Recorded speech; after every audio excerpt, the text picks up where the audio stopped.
بسم اللہ الرحمن الرحیم. In the name of Allah, the Beneficent, the Merciful.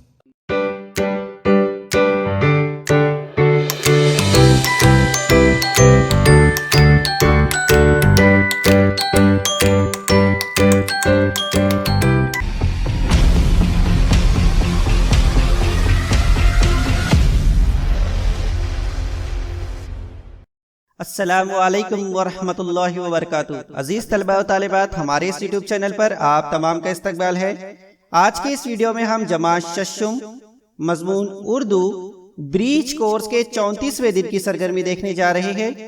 Video کے نیچے سبسکرائب بٹن پر کلک کیجئے اور بیل آئیکن کو پریس کیجئے تاکہ بریج کورس سے متعلق نئے ویڈیو آپ تک پہنچتے رہے. آپ ہمارے یوٹیوب چینل کے پلے لسٹ میں بھی جا کر مزید ویڈیو حاصل کر سکتے ہیں. اب ہم بریج کورس کے 34ویں دن کی سرگرمی دیکھنے جا رہے ہیں. مہارت اور تصور میں اگر ہم دیکھیں تو یہاں لکھا ہے پڑھنا، لکھنا، فہم اور عملی قواعد. نیچے دیکھتے ہیں، آؤ معلوم کریں کہاوتیں اور ضرب المثل. یہاں نیچے دیا گیا ہے. تو عزیز طالبات، جب کسی لمبی بات یا خیال کو وضاحت سے نہ کہتے ہوئے چند لفظوں، فکروں یا مختصر سے جملوں میں ادا کر دیا جاتا ہے تو ایسے فکرے یا جملے کہاوت یا ضرب المثل کہتے ہیں یا کہا جاتا ہے. جیسے یہاں ایک مثال آپ کو دی گئی ہے، ابھی دلی دور ہے. یہ مختصر سا جو ہے آپ کو جملہ دیا گیا ہے یا فکرہ دیا گیا ہے. اس کے پیچھے معنی ہے جیسے کام ابھی پورا ہوتا ہوا نظر نہیں آتا. نیچے دیکھتے ہیں، آؤ اہلیت پیدا کرے. آؤ مناسب الفاظ کی مدد سے کہاوت مکمل کیجئے. یہاں پر جو ہے آپ کو قوس میں جو الفاظ دیے گئے ہیں ان الفاظ کا انتخاب کرنا ہے اور خالی جگہ پر جو ہے کوئی ایک لفظ لکھ کر جو ہے وہ آپ کو کہاوت مکمل کرنا ہے. جیسے یہاں پر خالی جگہ تلے اندھیرا، تو آپ کو یہاں سے ایک خاص لفظ جو ہے اس کے لیے لکھنا ہے اور کہاوت کو مکمل کرنا ہے. اگر آپ کوئی لفظ یہاں سے انتخاب کرتے ہیں اور اس کے بعد میں جو ہے وہ لفظ کو آپ لغت میں دیکھیں گے کہ صحیح بنا ہے یا نہیں. اگر لغت میں وہ اسی طرح سے ہے تو آپ کا جملہ وہ درست ہو جائے گا. اس طرح سے آپ کو نیچے کی دونوں مثالیں حل کرنا ہے.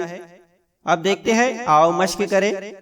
مناسب لفظ کی مدد سے کہاوت مکمل کیجیے. آپ نے بہت ساری کہاوتیں سنی ہوں گی. یہاں پر آپ کو قوس میں جو لفظ دیے گئے ہیں ان کا انتخاب کر کے کہاوت مکمل کرنا ہے. جیسے ایک انار خالی جگہ بیمار، خالی جگہ میں آپ کو لفظ لکھنا ہے. اسی طرح سے آپ کو یہ پورے کہاوتیں جو ہے مکمل کرنا ہے. آؤ تخیلاتی بنے. یہاں پر دیکھتے ہیں، آؤ اپنے استاد یا والدین کی مدد سے کہاوتیں ضرب المثل کی فہرست تیار کر کے ان کا مطلب لکھیے. یہاں پر جو ہے آپ کو کہاوتیں اور ضرب المثل جو ہے وہ تلاش کرنا ہے اور ان کا مطلب لکھنا ہے. جیسے میں مثال کے طور پر آپ کو کچھ مثالیں بتا رہا ہوں. جیسے آگے کنواں پیچھے کھائی، اس کا مطلب ہے ہر طرح سے مشکل اور خطرے کا سامنا. ابھی نیچے جو ہے میں صرف آپ کو جو ہے کہاوتیں بتانے جا رہا ہوں.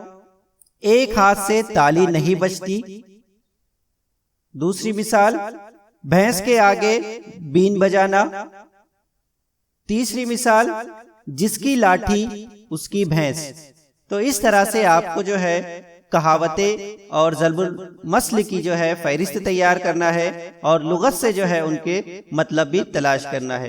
امید ہے آپ کو آج کی یہ ویڈیو سمجھ میں آ گئی ہوگی. انشاءاللہ کل پھر ملیں گے ایک نئے ویڈیو کے ساتھ. تب تک کے لیے اللہ حافظ.